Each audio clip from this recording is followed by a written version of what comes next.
Hello guys, मेरा नाम निधि है और आज हम डिस्कस करने वाले हैं वेस्कुलर डेमेंशिया के बारे में।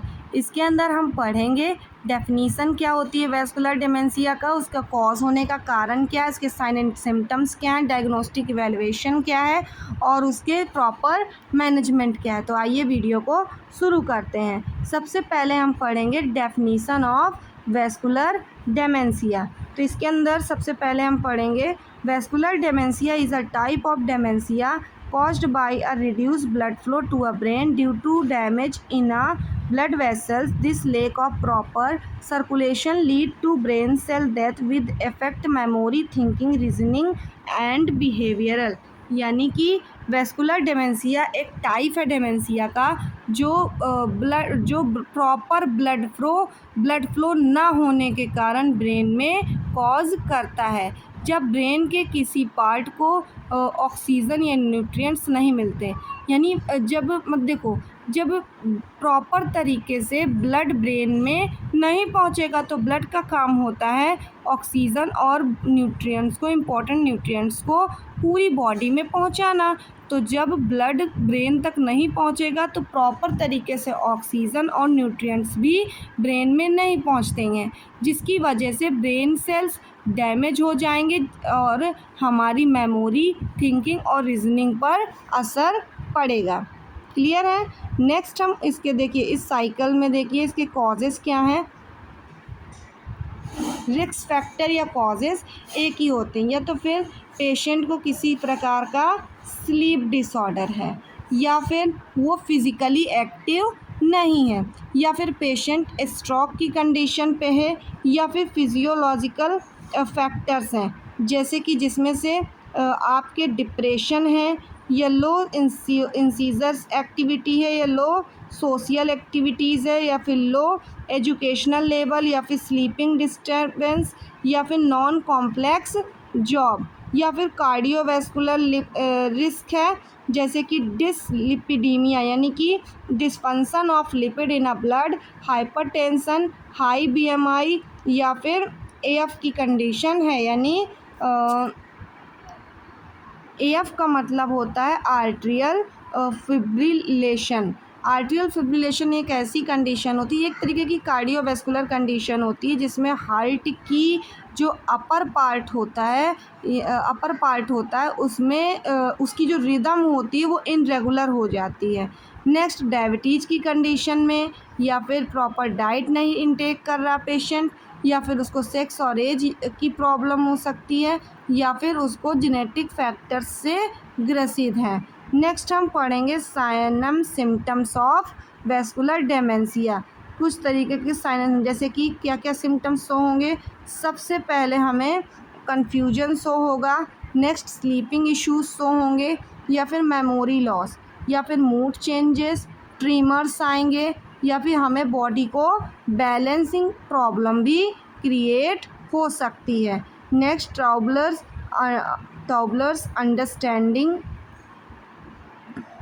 अंडरस्टैंडिंग ऑफ यूजिंग वर्ड्स जैसी प्रॉब्लम्स भी अराइज हो सकती है।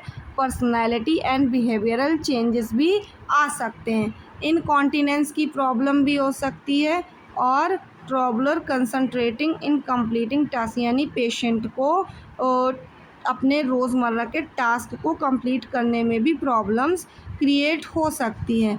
यानी uncontrol episodes of laughing and, अगर पेशेंट हंस रहा है तो अपनी हंसी को कंट्रोल नहीं कर पाएगा, और अगर रो रहा है तो अपने रोने को कंट्रोल नहीं कर पाएगा। नेक्स्ट हम पढ़ेंगे नर्सिंग डायग्नोसिस। किस तरीके से हम डायग्नोस कर सकते हैं कि पेशेंट वेस्कुलर डेमेंशिया से ग्रसित है। तो सबसे पहला कॉजेस डायग्नोसिस है मेडिकल हिस्ट्री और सिम्टम रिव्यू, यानी हम उसकी मेडिकल हिस्ट्री लेंगे और सिम्टम रिव्यू करेंगे, जिसमें से उसका सबसे पहला है ऑनसेट ऑफ सिम्टम, जैसे कि उसके प्रेजेंट सिम्टम्स शो होंगे, जैसे कि स्ट्रोक के बाद के, या फिर ग्रेजुअली जो शो हो रहा है हम वो सिम्टम्स को चेक करेंगे। स्टेप वाइज प्रोग्रेशन को चेक करेंगे, उसकी मेमोरी लॉस किस तरीके से हो रही, तो उसके कन्फ्यूजन लेवल को भी चेकआउट करेंगे। उसकी पास्ट हिस्ट्री लेंगे, स्ट्रोक की, हार्ट डिसीज़ की, डायबिटीज़ की, या फिर हाइपरटेंशन की।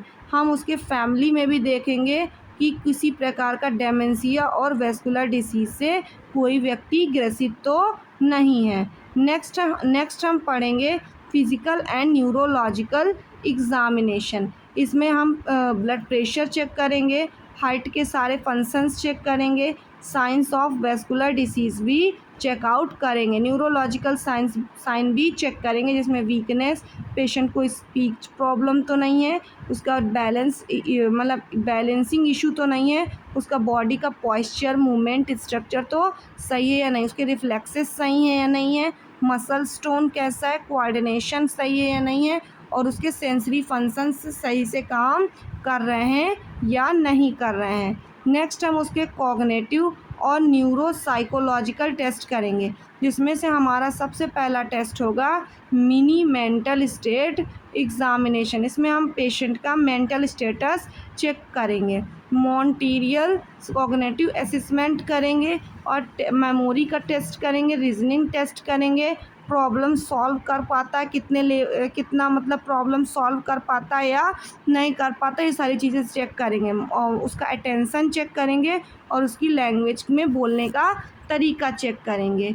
नेक्स्ट हम ब्रेन इमेजिंग कराएंगे, जिसमें से हम सीटी स्कैन कराएंगे, सीटी स्कैन करवा के हम डिटेक्ट करेंगे स्ट्रोक की कंडीशन या ब्रेन सिंकरेज या फिर ब्लीडिंग की कंडीशन चेक करेंगे।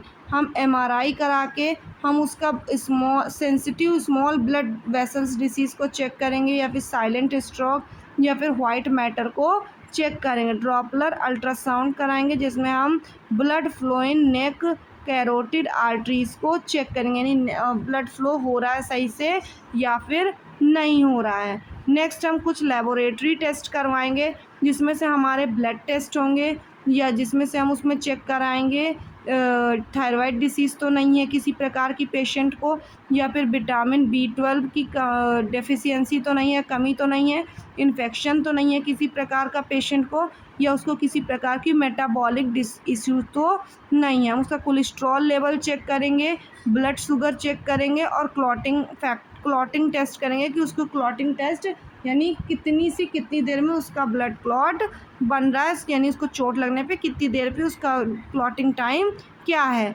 उसको हम वैस्कुलर रिस्क फैक्टर सारे चेक करेंगे। नेक्स्ट हम पढ़ेंगे मैनेजमेंट ऑफ वैस्कुलर डेमेंशिया।